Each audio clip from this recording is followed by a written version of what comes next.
अक्षरों से मिलकर बना है। अ, उ और म। अ से आकार, उ से उकार और म से मकार। आकार में विराट, अग्नि और विश्व है। उकार में हिरण्यगर्भ, वायु और तेजस। मकार में ईश्वर, आदित्य और प्रज्ञात। संसार के तीन सहारे भी हैं, प्रकृति, जीवात्मा और परमात्मा। प्रकृति उपादान कारण है, जीवात्मा निमित्त कारण है, परमात्मा निमित्त और नियंत्रक दोनों है। ये तीनों सहारों से जगत खड़ा है। तीन सहारों से जो जगत खड़ा है, त्रिगुणात्मक गुण है, सतोगुण, रजोगुण और तमोगुण। इन तीनों पर यह जगत खड़ा है। इस प्रकार यह जगत तीन प्रकार के तत्वों से, छह चीजों के मिश्रण से बना है। तीन पदार्थ और उसके गुण, दोनों का मिश्रण आ है। ये तीनों गुण फैलकर सारे ब्रह्मांड की रचना करते हैं। इस प्रकार ये सारे आ के द्वारा ग्रहित होते हैं। पूरे ब्रह्मांड का आकार में ही समाहित है। जैसे विस्तार वाले सारे पदार्थ परमात्मा को इंगित करते हैं, विराट, अग्नि और विश्व। विस्तार वाले ये तीनों नाम परमात्मा से ग्रहित होते हैं। जो ऊ की आकृति है वह गोल है। ज्यादातर चीजें गोल होती हैं, वही टिकी रहती है। पालन का भी द्योतक है, जो उसके नाम से परमात्मा के नाम हिरण्यगर्भ, वायु और तेजस के नाम से जाना जाता है, ग्रहित होता है। उसके पालन करने का ग्रहण होता है। और माँ में होंठ बंद हो जाता है, इसमें सूक्ष्मता की ओर इशारा करता है। ऐसे नाम जैसे ईश्वर, आदित्य और प्रज्ञात,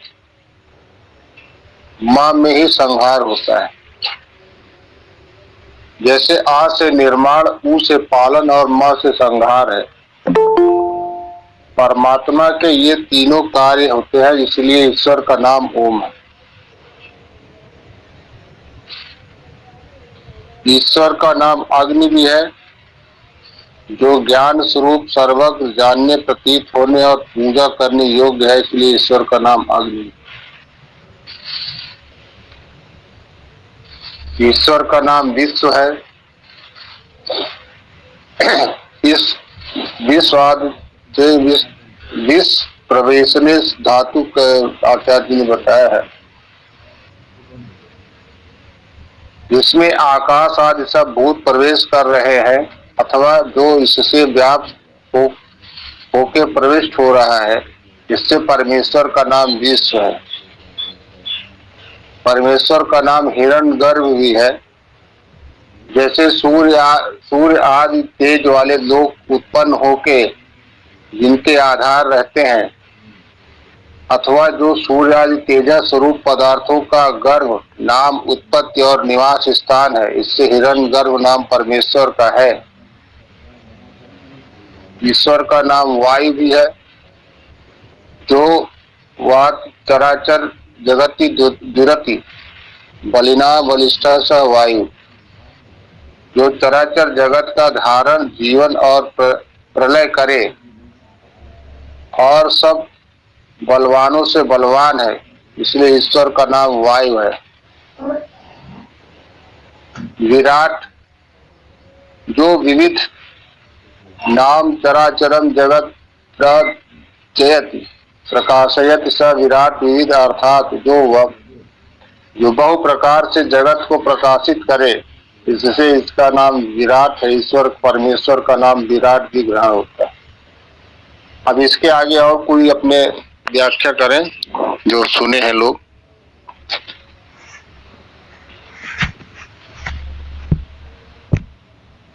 ओम साहब, आपने बहुत अच्छे तरीके से ईश्वर के नामों की व्याख्या किया। दूसरे भानु प्रताप जी।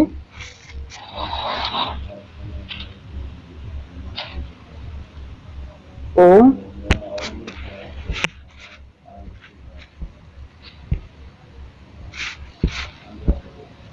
ओम राधे श्याम भैया जी। ओम। ओम राधे श्याम जी। पंज को बुलाइए, गीता पंज बुलाइए।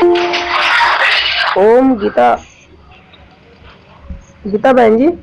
ओम। जी जी, अभी बोलती हूँ, एक मिनट।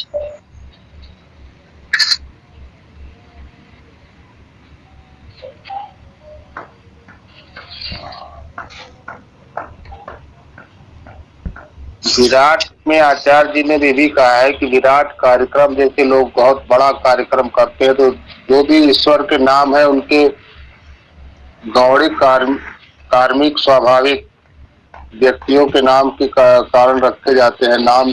तो ईश्वर के नाम कहीं गौड़िक, कहीं वाचिक, कहीं स्वाभाविक अर्थ लेना चाहिए। उस तरह से नाम जो भी नाम व्यापकता को इंगित करते हैं, उसमें ईश्वर का ही नाम मानना चाहिए, और जो सूक्ष्मता की और जो किसी उसके नाम से जाना जाता है कि हाँ ये इनको नाम रख दिया गया है, व्यापकता कम रहती है, वो पर्टिकुलर नाम के हिसाब से रहता है। जैसे विराट के लिए आचार्य जो अनेक प्रकार से अक्षर और आचार सब जगत को प्रकाशित करता है, वो विराट है।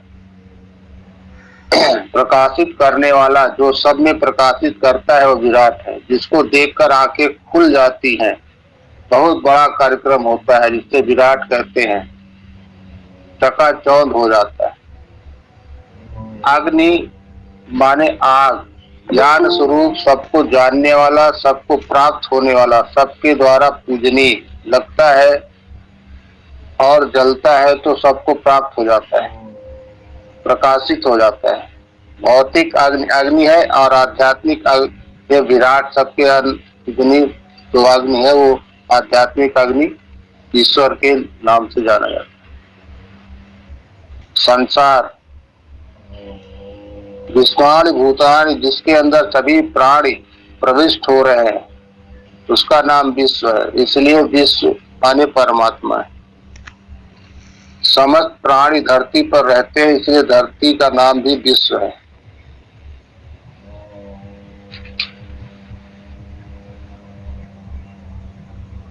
हिरण्यगर्भ के लिए आचार्य जी ने अलग से भी बताया हुआ है कि जगत में जितने भी चमकीले पदार्थ हैं, उनका नाम हिरण्य है, और हिरण्य पदार्थों को परमात्मा पहले ग्रहण करते हैं, थोड़े समय तक रमण कराते हैं और फिर प्रकाशित कर देते हैं, इसलिए परमात्मा का नाम हिरण्यगर्भ। हिरण्य मतलब चमकीली पदार्थ, गर्भ मतलब जिसके गर्भ में रहते हैं।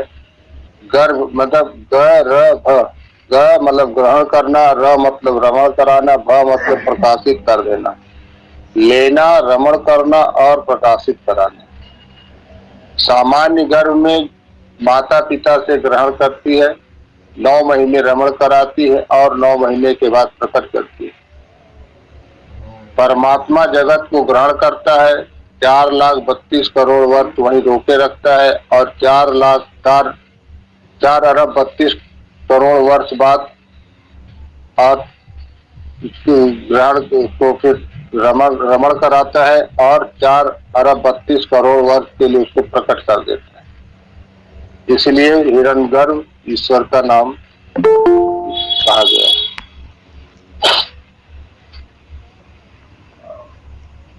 आदित्य, जिसका कभी विनाश नहीं होता है, उस ईश्वर को हम आदित्य कहते हैं। प्रकृति का भी विनाश नहीं होता है, इसलिए प्रकृति को भी आदित्य कहा जाता है। जीवात्मा का भी नाश नहीं होता है, इसलिए जीवात्मा का भी नाम आदित्य होता है। प्रकृति, जीव, परमात्मा सभी आदित्य हैं। प्रज्ञा, प्र मतलब विशेष, ज्ञा मतलब जानने वाला, विशेष रूप से जानने वाला ईश्वर का नाम प्रज्ञा है। हम लोग सामान्य रूप से जानते हैं, परमात्मा सबको विशेष रूप से जानता है। हम दूसरों को जानते हैं, उनके गुण कर्म व्यवहार को देखकर जानते हैं, परमात्मा सभी को जानता है और उनके जन्म जन्मांतरों के गुण कर्म व्यवहारों को देखकर उनको जानता है, इसलिए परमात्मा प्रज्ञा राज्य है, प्रज्ञा है। मित्र, मित्र परमात्मा का नाम है जो स्नेह से तृप्त करे, जिससे हम स्नेह कर सके, प्रेम कर सके, और जो हमसे प्रेम कर सके उनका नाम मित्र है। परमात्मा का कार्य करिए या न करिए तब भी वह आपका मित्र बने रहते हैं। वास्तविक मित्र परमात्मा ही है। जगत का मित्र जो आपकी सहायता करते हैं वो परमात्मा हमारा मित्र है, क्योंकि हमको वो कभी छोड़ता नहीं है। वरुण, परमात्मा का नाम वरुण भी कहा गया है क्योंकि वह वरण करता है और हमारे द्वारा उसका वरण किया जाता है। हम जो भी लोग सच्चे राह पर चलते हैं उसका ईश्वर वरण करता है। जो सच्चे रास्ते पर चलता है परमात्मा उसका वरण करते हैं, उसका आवरण बन जाते हैं, उसको अपनी छत्र छाया दे देते हैं। इसलिए परमात्मा का नाम वरुण भी है और हम भी वरुण हैं। आर्यमा, अहि प्राणी जनता मतलब मनुष्य, अहिमा, इन प्राणियों को जो मान युक्त करता है, उनकी व्यवस्था बनाता है, उनकी शरीर से बनाता है और उनके कर्मफल प्रदान करता है, उनको अनेक प्रकार के भोग प्रदान करता है। इसलिए अणिमा परमात्मा, अणिमा राजा भी जनता की भोजन व्यवस्था न्याय आदि करता है, इसलिए राजा भी अणिमा में आता है। वैश्य भी अणिमा में आता है जो व्यापार करके सबको प्रदान करता है। एरिमा आचार्य, सूर्य, वैश्य, किसान, परमात्मा, वैश्य व्यापार करके उनको उपलब्ध कराता है, जो प्राप्त करा देते हैं सब लोगों को, उसका नाम एरिमा है। तो नाम को प्रसंगानुसार ही ग्रहण करना चाहिए। प्राणियों का पालन पोषण करने वाला, वह पालन पोषण जहाँ जहाँ सिद्ध होगा, पिता, आचार्य, पति, पत्नी इत्यादि न्याय पूर्वक सारी वातावरण को एरिमा कहते हैं। परमात्मा विशेष और जगत में लेने में सामान्य रूप से लेना चाहिए।